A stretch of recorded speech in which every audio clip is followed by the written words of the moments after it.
ಸ್ನೇಹಿತರೆ ನಮಸ್ತೆ. ನೆನ್ನೆ ಚರ್ಚೆ ಏನು ವಿಷಯಪ್ಪ ಏನಂತಂದರೆ, ಚರ್ಚ್ ಬಗ್ಗೆ ಒಂದಷ್ಟು ವಿಷಯಗಳನ್ನ ಹಂಚ್ಕೊಂಡಿದ್ದೆ ನಾನು ಯೂಟ್ಯೂಬಲ್ಲಿ ವಿಡಿಯೋ ಹಾಕಿ.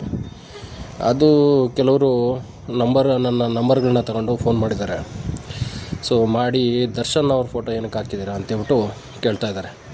ರೀ ಸ್ವಾಮಿ, ದರ್ಶನ್ ಸರ್ ವಿಚಾರ ಏನಕ್ಕೆ ಬಂತು ಅಂತ ನಾನು ಕೇಳ್ತಾ ಇದ್ದೀನಿ. ನಾನು ಡಿ ಪಿಲಿ ಹಾಕ್ಕೊಂಡಿದ್ದೀನಿ ಫೋಟೋ, ಅದು ನನ್ನ ಇಷ್ಟ.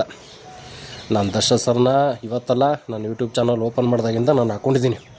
ಅದು ವಿಚಾರ ನಂಗೆ ಬೇಡ. ನಾನು ಹಾಕಿರೋ ವಿಚಾರ ಏನು, ಈ ಥರ ಚರ್ಚಲ್ಲಿ ಈ ಥರ ದೇವರ ಪ್ರಾರ್ಥನೆ ಗೀತೆಗಳನ್ನ ಬಿಟ್ಟು ಬೇರೆ ಪ್ರಾರ್ಥನೆಗಳನ್ನ, ಅಂದರೆ ಈ ಥರ DJ ಸಾಂಗ್ಗಳ ಥರ ಹಾಕ್ಕೊಂಡು ಡಿಸ್ಟರ್ಬ್ ಆಗ್ತಿದೆ ಅಂತ ಹಾಕಿದ ವಿಚಾರ.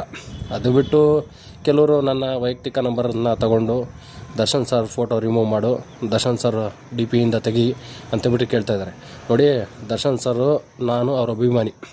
ಅದು ನನ್ನ ವೈಯಕ್ತಿಕ, ನಾನು ಹಾಕೊಳ್ಳೋದು ಬಿಡೋದು ಅದು ನಿಮಗೆ ಬೇಡ. ಇಲ್ಲಿ ಫಸ್ಟು ಕರ್ನಾಟಕ ಶಾಲೆಗಳನ್ನ ಉಳಿಸಿ, ಕರ್ನಾಟಕದ ದೇವಾಲಯಗಳನ್ನ ಕೆಲವೊಂದು ಉಳಿಸಿ.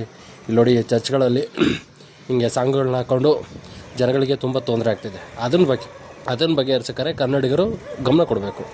ಅದು ಬಿಟ್ಟು ಇದು ದರ್ಶನ್ ಸರ್ ವಿಚಾರ ಯಾಕೆ ಬಂತು ಅಂತ ನನಗೆ ಗೊತ್ತಿಲ್ಲ. ದಯವಿಟ್ಟು ದರ್ಶನ್ ಸರ್ ವಿಚಾರನ ಬಿಟ್ಬಿಡಿ. ಯಾಕೆ ಅಂತ ಹೇಳ್ತಿದ್ದೀನಿ ಅಂದರೆ, ದರ್ಶನ್ ಸರ್ ಈಗ ಆಲ್ರೆಡಿ ಜೈಲಲ್ಲಿದ್ದಾರೆ ಅಲ್ವಾ. ಸೊ ಈಗ ನಾವು ಅಭಿಮಾನಿಗಳು ಸೈಲೆಂಟಾಗಿರೋದ್ರಿಂದ ದರ್ಶನ್ ಸರ್ ಹೊರಗಡೆ ಬರೋ ಚಾನ್ಸಸ್ ಜಾಸ್ತಿ ಇದೆ. ನಾವೆಷ್ಟು ಹೊರಗಡೆ ದರ್ಶನ್ ಸರ್ ವಿಚಾರನ ಮಾತಾಡ್ತಾ ಹೋಗ್ತೀವಿ, ಎಷ್ಟು ಚರ್ಚೆ ಮಾಡ್ತಾ ಹೋಗ್ತೀವಿ, ಅದು ಅವ್ರಿಗೆ ತೊಂದರೆ ಆಗೋ ಚಾನ್ಸಸ್ ಜಾಸ್ತಿ ಇದೆ. ಈಗ ನನ್ನ ವಿಚಾರ ಇಷ್ಟೇ. ನಾನೊಬ್ಬ ಅಭಿಮಾನಿಯಾಗಿ ಹೇಳೋದು, ದರ್ಶನ್ ಸರ್ ವಿಚಾರನ ಬಿಟ್ಟು ಯಾರೇ ಕಾಲ್ ಮಾಡಿದಾರಲ್ಲ ಅವ್ರಿಗೆ ಹೇಳ್ತಾ ಇದ್ದೀನಿ, ದರ್ಶನ್ ಸರ್ ವಿಚಾರ ಬಿಟ್ಬಿಡಿ. ನನ್ನ ಹತ್ರಕ್ಕೆ ಅದ್ರ ಬಗ್ಗೆ ಮಾತಾಡಲು ಬೇಡಿ.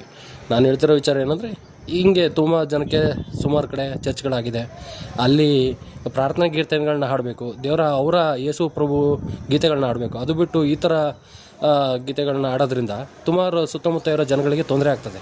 ಅದರಲ್ಲಿ ನಮಗೂ ಕೂಡ ಈ ಥರ ವಿಷಯಗಳನ್ನು ನಾವು ಚರ್ಚೆ ಮಾಡಬೇಕೆ ಹೊರತು ದರ್ಶನ್ ಸರ್ ವಿಚಾರ ಅಲ್ಲ. ಎಲ್ರಿಗೂ ಧನ್ಯವಾದ ಹೇಳ್ತಾ ಇದ್ದೀನಿ. Thank you so much.